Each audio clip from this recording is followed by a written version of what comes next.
paz seja convosco. Quem está feliz, diga glória a Deus. Aleluia, que bom que você está feliz, porque essa é a casa do Senhor, o nosso Deus, o Todo-Poderoso. Que você possa neste momento preparar o teu coração para receber a palavra de Deus. Talvez você está procurando uma resposta. Talvez você está esperando ouvir algo. Talvez você precisa de uma direção para a tua vida. Talvez você tenha se sentido de alguma forma, não tenha se sentido bem. Você falou que está feliz, mas na verdade não está. Dentro do teu coração não existe alegria. Mas a palavra de Deus, ela pode trazer tudo isso para você que está assistindo este culto neste momento, para você que está na tua casa, mas que também quer ouvir a palavra de Deus. Que o Senhor, Ele possa plantar uma semente de fé no teu coração. Que a palavra de Deus, ela possa curar a tua alma. Que a palavra de Deus possa fortalecer o teu espírito. E que a palavra de Deus possa trazer luz para a tua vida. Em nome de Jesus, ó Pai, fala conosco. Fala com a tua igreja. Amém. Aleluia. Juízes capítulo 11, versículo 1. Preste atenção nessa leitura, irmãos.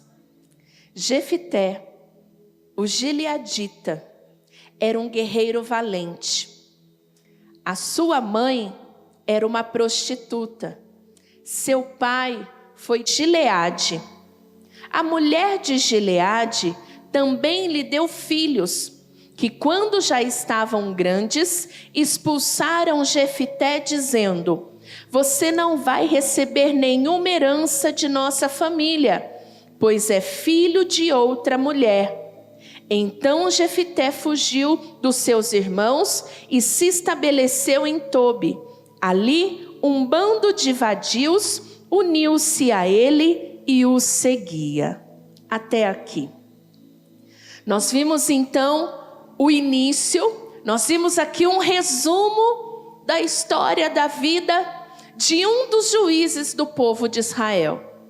Aqui nós temos o nome, talvez você nem ouviu dizer, talvez é a primeira vez que você ouve dizer sobre Jefité.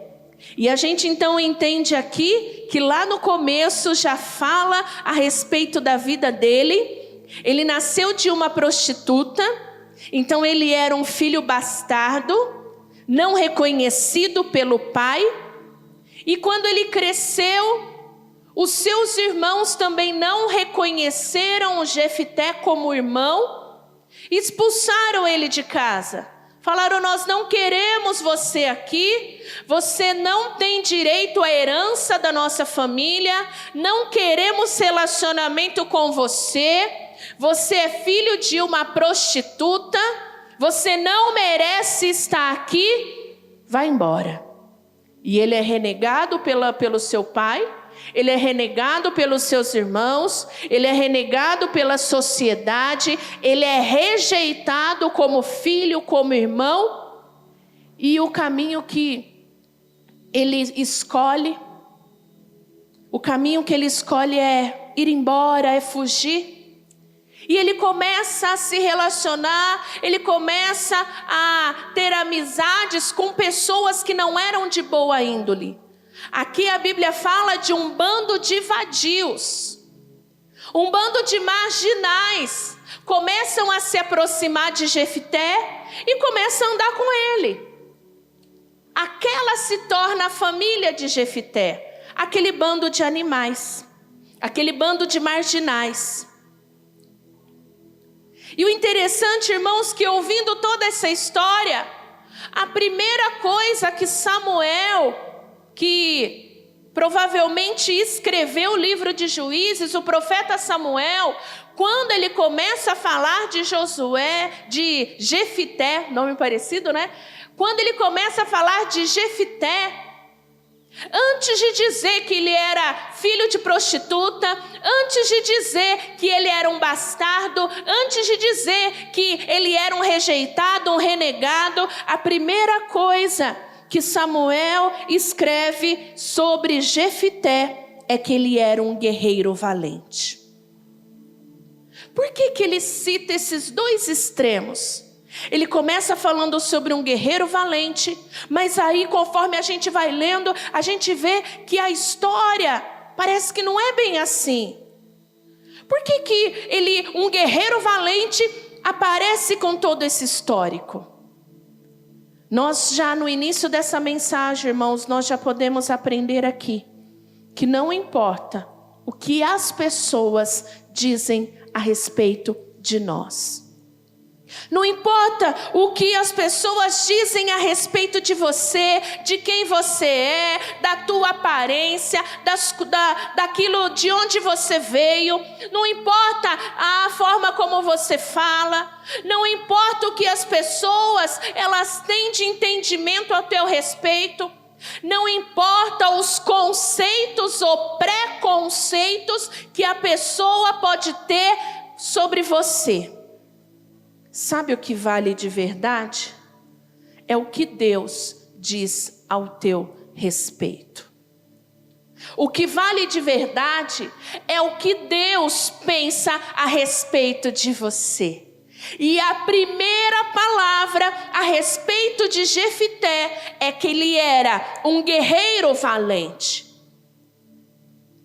E Samuel ele fez questão de expressar isso antes de contar toda a história de Jefité, porque não importa a história de vida da pessoa, não importa por onde ela passou, não importa que caminhos ela tomou, não importa de onde ela veio, não importa as coisas que ela fez, o que importa é aquilo que Deus tem preparado para a vida dessa pessoa. Está muito claro aqui que a história de Jefité não era uma boa história. Ele não teve uma boa infância. Ele não teve uma boa adolescência. E agora adulto, ele está cercado de marginais. Quem fala dele, fala, é aquele filho lá da prostituta. Rejeitado, não tem família, anda no meio dos marginais. Deve ser igual. Se os marginais estão atrás dele, se só gente ruim está perto dele, deve ser igual. Era assim que a sociedade via Jefité. Mas na palavra, o que se fala dele era que ele era um guerreiro valente. E o tempo passa, irmãos. O tempo passa. E olha o que acontece lá no capítulo 4. Algum tempo depois, quando os amonitas entraram em guerra contra Israel, os líderes de Gileade foram buscar Jefité em Tobi. Olha só o que acontece. Por isso que eu amo a palavra de Deus. É muito interessante aqui, o tempo passa. E aí, os amonitas, o povo da terra de Amon, entra em guerra contra Israel. E os líderes, os chefes lá de Gileade, da cidade de onde Jefité foi expulso, vai atrás dele, vai procurar Jefité. E eles dizem assim: venham, disseram. Venha, seja o nosso comandante, para que possamos combater os amonitas. Os mesmos que expulsaram ele, os mesmos que olharam para ele e falaram: é marginal, é filho de prostituta, não é ninguém, não merece a nossa consideração, não merece o nosso respeito. As mesmas pessoas que olharam para ele com desprezo, que não encontraram importância na vida dele, foram os mesmos que voltaram, que foram lá em Tobi procurar Jefité e falou: a gente precisa de você. A gente precisa de você e precisamos que você seja o nosso comandante nessa guerra. Você precisa nos ajudar e queremos você como nosso líder. Disse-lhes Jefité: que será que Jefté disse? Vocês não me odiavam e não me expulsavam da casa do meu pai? Por que me procuram agora quando estão em dificuldade? Apesar disso, agora estamos apelando para você, responderam os líderes de Gileade. Venha combater conosco os amonitas, e você será o chefe de todos os que vivem em Gileade. O tempo passa, mas a promessa que Deus tem na vida de cada pessoa não é esquecida, irmão. O tempo pode passar. As situações podem até parecer desfavoráveis. Quem imaginaria que justamente aquele menino, aquele moço, aquele bastardo, aquele rejeitado, aquele filho de prostituta, aquele que ninguém queria perto, aquele que foi expulso de casa, quem é que imaginaria que ele seria a resposta, ele seria a solução, ele seria o escolhido de Deus para trazer resposta e solução para o seu povo? Por isso, quando Deus ele escolhe alguém, quando Deus ele te chama, quando Deus ele te escolhe, quando Deus ele promete, quando Deus libera uma palavra sobre a tua vida, quando Deus ele fala ao teu coração, irmã, irmão, não importa. Quando Deus ele tem um propósito na vida de alguém, nada pode impedir este propósito. As pessoas não podem impedir este propósito. O tempo não pode impedir este propósito. Mesmo rejeitado, aquelas pessoas tiveram que reconhecer que quem poderia ajudá-los naquele momento era Jefté. Jefté, só você pode nos ajudar. E aí agora, irmãos, já não valia, já não era tão importante ser filho de uma prostituta. Agora já não era mais importante ele estar cercado de vadios. Agora os traumas, os preconceitos, o que as pessoas falavam, já não importavam mais. Sabe por quê? Porque agora ele é visto como uma resposta. Porque agora ele é visto como aquele que podia trazer livramento, solução para aquele povo. As pessoas podem só enxergar problemas. As pessoas podem olhar para nós e listar os nossos defeitos. Você mesmo pode falar de você começando pelos seus problemas, começando pelas suas fraquezas, começando pelos seus defeitos. Você mesmo pode olhar para o espelho e descrever muitas coisas que você não gosta, que você não acha legal, que você não queria ser, que você não queria parecer, que você não queria agir de tal forma. As pessoas elas podem ver muitos defeitos. As pessoas podem encontrar em você e em mim muitos problemas. Mas Deus, quando olha para mim e para você, Ele não vê a gente como um problema. Deus, quando olha para mim e para você, Ele vê cada um de nós como a resposta. Por isso o tema desta mensagem é: você não é um problema, você é a resposta. Diga para quem está do teu lado: você não é um problema. Fala: você não é um problema para mim. Você é a resposta para a minha vida. Ah, coisa boa ouvir isso logo de manhã, né, irmãos? É verdade ou não é? É assim que Deus olha para nós. Deus olha para cada um de nós não como pessoas problemáticas, não como pessoas cheias de defeitos, carregadas de pecados, que não tem solução, que não vai mudar, que não tem jeito. Ele olha para cada um de nós, enxergando uma resposta. Ele olha para cada um de vocês, enxergando ser a resposta na vida de muitas pessoas. Por isso, para de dizer que você é um problema. Para de dizer que você tem problemas. Para de dizer que você é problemático.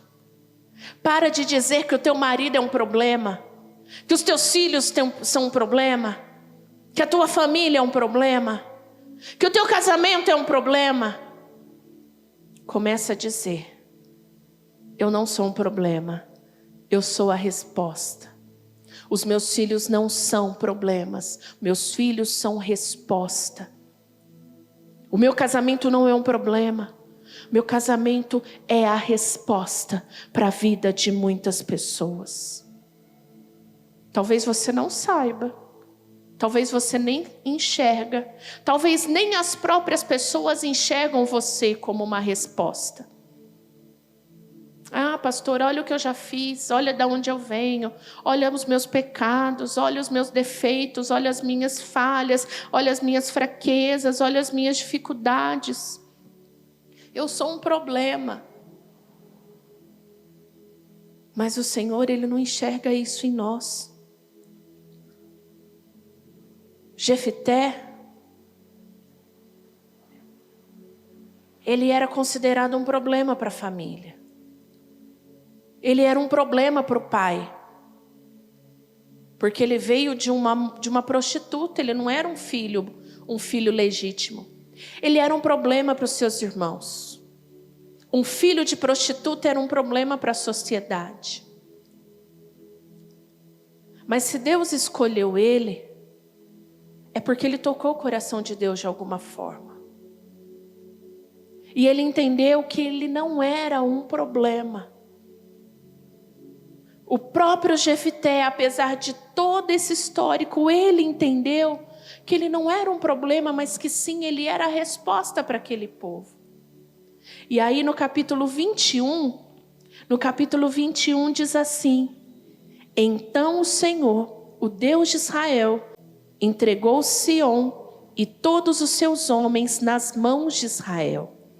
E este os derrotou. Israel tomou posse de todas as terras dos amorreus que viviam naquela região.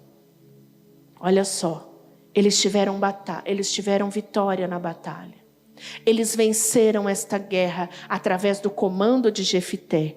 Olha o que fala no versículo 29. Então o Espírito do Senhor se apossou de Jefté.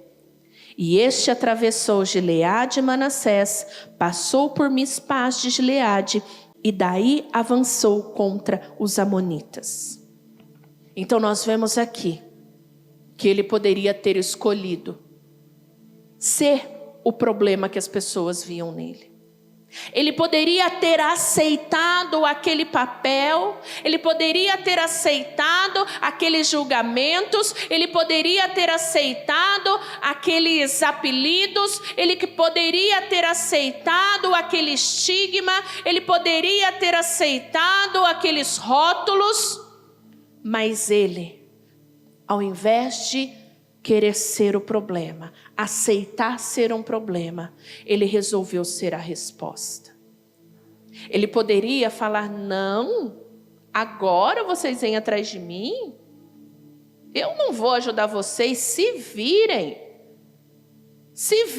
eu sou um problema, não sou um problema, então por que vocês estão me procurando agora? Tomara mesmo que os amonitas arrasem, tomara mesmo que os amonitas vençam vocês. Eu não vou ajudar vocês. Eu não vou dar a solução para vocês. Eu não vou ser a resposta de vocês. E talvez, irmão,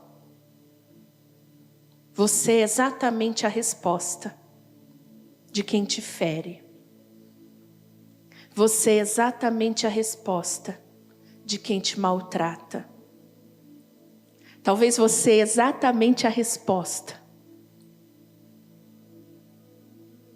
de quem não te valoriza. E assim como Jefité, nós não podemos ser levados pelo orgulho. Eu tento ajudar, eu dou conselho, eu até oro para a pessoa. E olha o que ela fala de mim, olha o que ela faz comigo, olha como ela me trata. Jefité, ele não quis ser o problema que as pessoas diziam que ele era. Mas ele decidiu ser a resposta, e por isso ele não foi levado pelo orgulho. Ele não foi levado pela vingança. Ele não foi levado pela mágoa. Ele não foi levado pela revolta. Mas ele assumiu o seu papel de ser a resposta para o seu povo, de ser a resposta para a sua família, de ser a resposta para a sua cidade.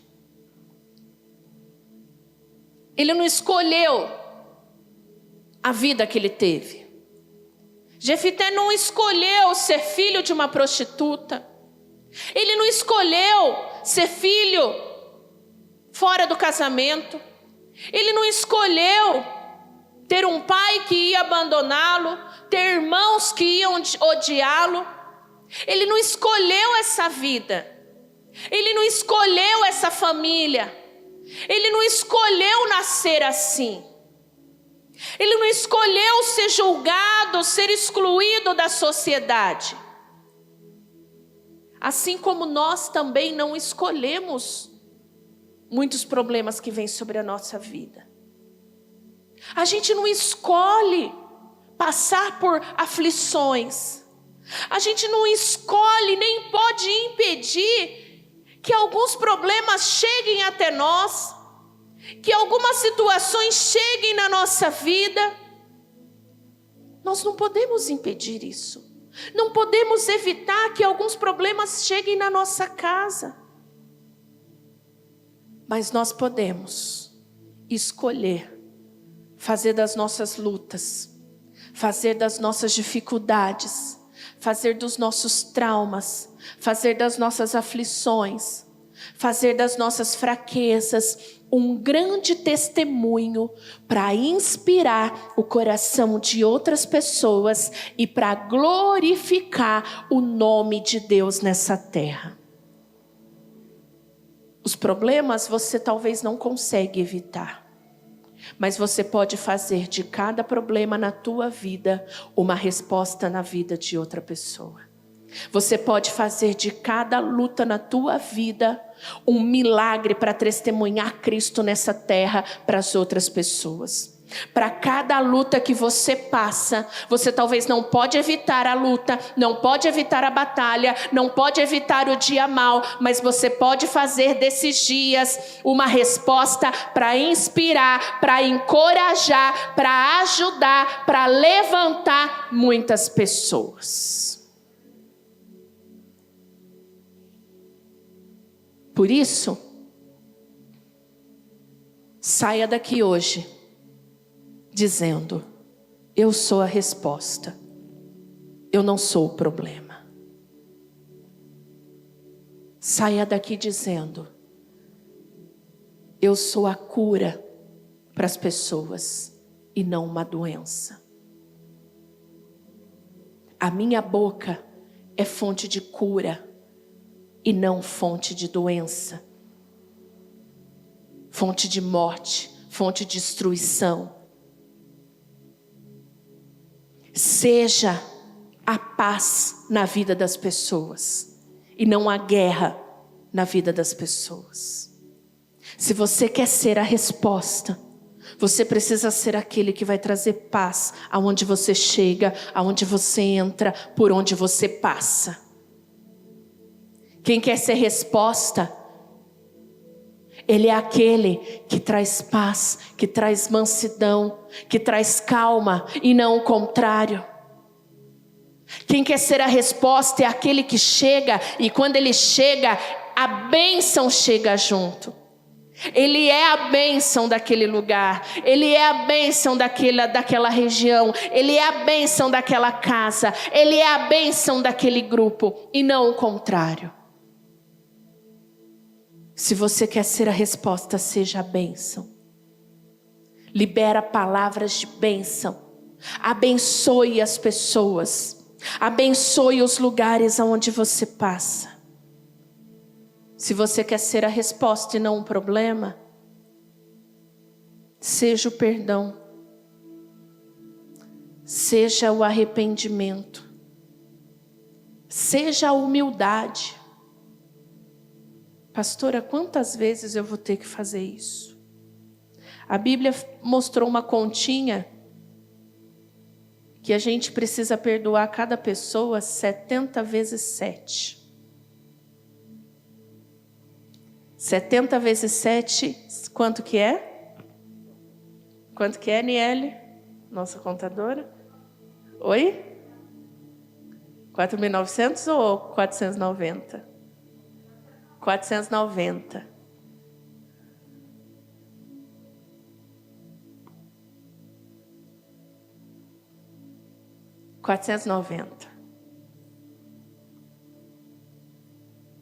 Não tem limite para o perdão.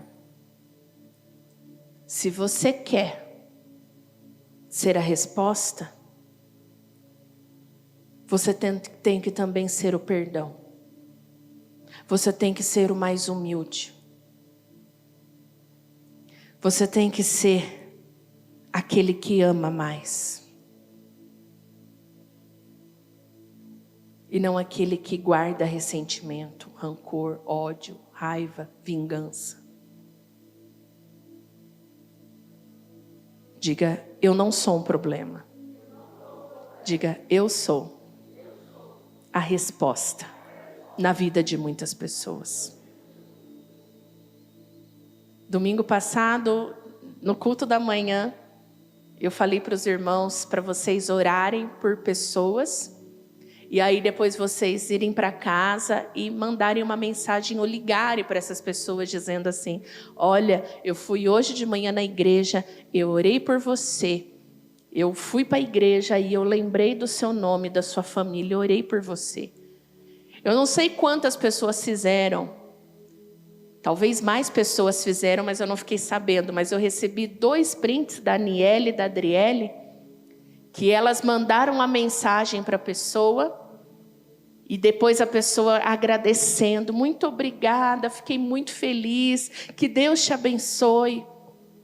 Irmãos, são atos simples, que a gente se posiciona dizendo, olha, pode contar comigo, porque eu tenho a resposta para você. E essa capacidade não vem de nós. O que é que pode, o que um filho de uma prostituta rejeitado pode fazer? Nada. Mas quando ele tem a presença de Deus, quando o Espírito Santo se apossa dessa pessoa, irmão, ele pode vencer, ele pode realizar grandes coisas através do poder de Deus, e na tua vida não é diferente. Você não precisa acreditar em você. A pessoa fala, acredita em você, acredita no seu potencial. E de repente, irmão, você fala assim, pastora, eu não acredito em mim, eu não tenho potencial. Olha, não adianta. Tudo bem, irmão. Não quiser acreditar em você, não acredita. Não vou te julgar. Mas acredita no poder de Deus. Que o poder de Deus é poderoso. E capacita você a fazer aquilo que você naturalmente não faria. Não quer acreditar em você? Ok. Mas acredita em Deus que está na tua vida. E que através de você, você pode transformar a vida de muitas pessoas. Salvar muitos casamentos. Salvar muitos jovens. Restaurar muitas famílias. Porque você é a resposta. Fecha os teus olhos. Senhor, eu quero apresentar aqueles que estão nos assistindo através da internet. Pessoas que estão ouvindo a Tua palavra hoje e que foram tocadas pela Tua palavra e que não encontravam utilidade, serventia, que não encontravam propósito para suas vidas, mas que hoje, através da história de Jefité, um dos libertadores do povo de Israel, um dos juízes registrados na história do povo de Israel, foi escolhido por Ti Quando ninguém olhou para ele, quando ninguém acreditava nele, o Senhor olhou, acreditou e escolheu. E é dessa forma que o Senhor olha para nós. Não olhamos quem nós somos, mas olhando quem nós podemos ser. Por isso eu peço que o Senhor visite agora cada pessoa. Que o Senhor cure o coração de cada pessoa. Que o Senhor restaure o ministério, o chamado. Que o Senhor restaure a disposição de ser, ó Pai querido, a resposta neste tempo, no lugar onde essa pessoa está. E repreenda agora do coração dela toda mentira maligna de que ela é um problema, de que ela tem problemas, mas de que ela é a resposta. Que o Senhor possa se apossar, possa visitar, possa encher cada vida, cada coração e trabalhar poderosamente em cada um que nos assiste agora. Em nome de Jesus, eu te abençoo. Abençoa a tua casa e a tua família. Em nome de Jesus.